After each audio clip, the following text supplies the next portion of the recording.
Rawalpindi DGISPR lieutenant general Ahmed Sharif Chaudhry ने कहा है का बनू वाक़े पर इंतशारी ट्रोलर ने प्रोपेगेंडा करने की कोशिश की लेकिन फौज ने SOPs के मुताबिक बिल्कुल दुरुस्त रिस्पांस दिया। रावलपिंडी में प्रेस कॉन्फ्रेंस करते हुए तर्जुमान पाक फौज ने कहा कि 15 जुलाई को बनू में हमारे 8 जवान शहीद हुए लेकिन हमारे जवानों ने जमी मर्दी से उन हमला करने वाले तमाम दहशतगर्दों को जहन्नम वासिल किया। इन्होंने कहा कि हुजूम को कंट्रोल करना फौज की जिम्मेदारी नहीं सूबाई हुकूमत की जिम्मेदारी है।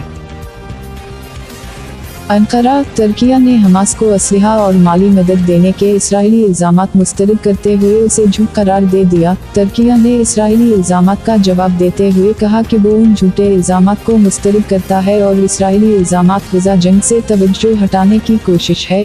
इस्राएली वज़ीर ख़ारिजा ने तुर्की पर हमास को असलहा और माली मदद देने का इल्ज़ाम लगाते हुए कहा था कि इस्राएली सिक्योरिटी सर्विस ने दहशतगर्दों के उन सेल्स को नाकारा बनाया है जिन्हें तुर्की में मौजूद हमास हेडक्वार्टर से हिदायत मिल रही थी।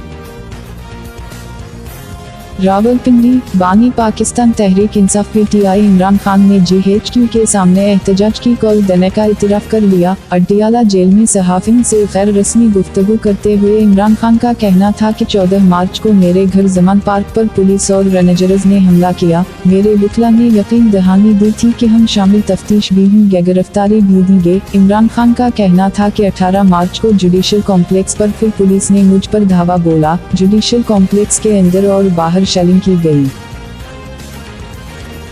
ग़ज़ा में नस्लकुशी के खिलाफ एहतजाज करने वाले कनाडा के शहरी को इस्राएली फौज ने कत्ल कर दिया। अरब मीडिया के मुताबिक कनाडा का मुसलमान शहरी इतवार को सयाहती वीज़े पर इसराइल पहुंचा था। कनेडियन शहरी पैर को इसराइल से बज़रिया टैक्सी ग़ज़ा के करीब सरहदी इलाके पहुंचा था। इसराइली फौज का दावा है कि कनेडियन शहरी इसराइली सिक्योरिटी एहलकारों पर चाकू से हमला करना चाहता था। इस हवाले से फौरी तौर पर कनेडियन हुकूमत का कोई रद्दअमल सामने नहीं आया है। वज़ीर ख़ज़ाना मोहम्मद औरंगज़ेब ने फच रेटिंग के नुमाइंदों से वर्चुअल मुलाकात की और इन्हें बताया कि टैक्स नेट को वसी कर रहे हैं। अब तक 1.5 लाख के करीब ताजरों ने पहली बार खुद को टैक्स नेट में रजिस्टर करवाया। माली साल 2025 में अपने महसूलात को GDP के 1.5% तक बढ़ाएंगे।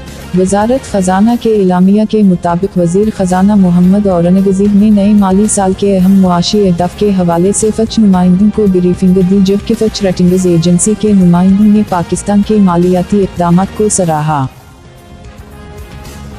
भारतीय रियासत महाराष्ट्र में रमज़ान साल के इब्तिदाई 6 माह में 1000 से ज़ायद किसान खुदकुशी कर चुके हैं। भारतीय मीडिया के मुताबिक जनवरी 2024 से जून 2024 तक महाराष्ट्र में 1267 किसानों ने खुदकुशी की। भारत के national crime records bureau NCRB के मुताबिक 2022 में भी मुल्क भर में किसानों की खुदकुशी के कल वाक़यात में से 37.6% वाक़यात महाराष्ट्र में रिपोर्ट हुए। NCRB ने कहा कि 2022 में ज़रूरी शोबे से मुंसलिक 11,290 अफराद ने खुदकुशी की।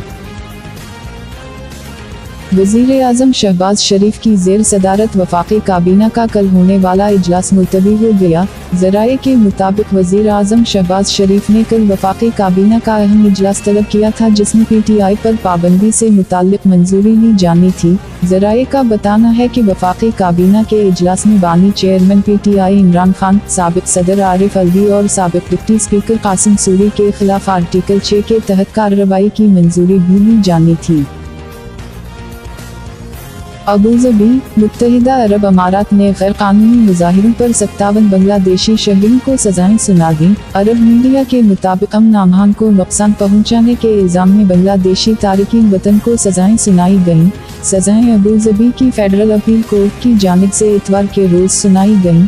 फेडरल अपील कोर्ट ने गैर कानूनी मुजाहिरों की कॉल देने और दूसरों को उकसाने पर 3 बांग्लादेशियों को उम्र कैद की सज़ा सुनाई। मुजाहिरों में शिरकत करने पर 53 बांग्लादेशी शहरियों को 10 साल कैद की सज़ा सुनाई गई। पाकिस्तान तहरीक इंसाफ के जनरल सेक्रेटरी उमर अयूब ने कहा है कि हाइब्रिड निज़ाम मज़ीद नहीं चल सकता और आज के छापे का हदफ हमारे अरकान असेंबली के पार्टी वाबस्तगी के हलफनामे थे। PTI चेयरमैन बैरिस्टर गोहर और सेक्रेटरी जनरल उमर अयूब ने दीगर रहनुमाओं के हमराह प्रेस कॉन्फ्रेंस की। बैरिस्टर गोहर का कहना था कि ये सब कुछ एक पार्टी को कमज़ोर करने के लिए किया जा रहा है। छापे में तमाम रिकॉर्ड कब्जे में ले लिया गया। रूफ हुस्न की रिहाई के लिए कानूनी जंग लड़ेंगे, हर ऑप्शन बरूए कार लाएंगे। رہے। رئیب کا کہنا تھا کہ انہیں سپریم کورٹ کا فیصلہ ہضم نہیں ہو رہا، کا ریزرو سیٹیں PTI کو کیوں ملی۔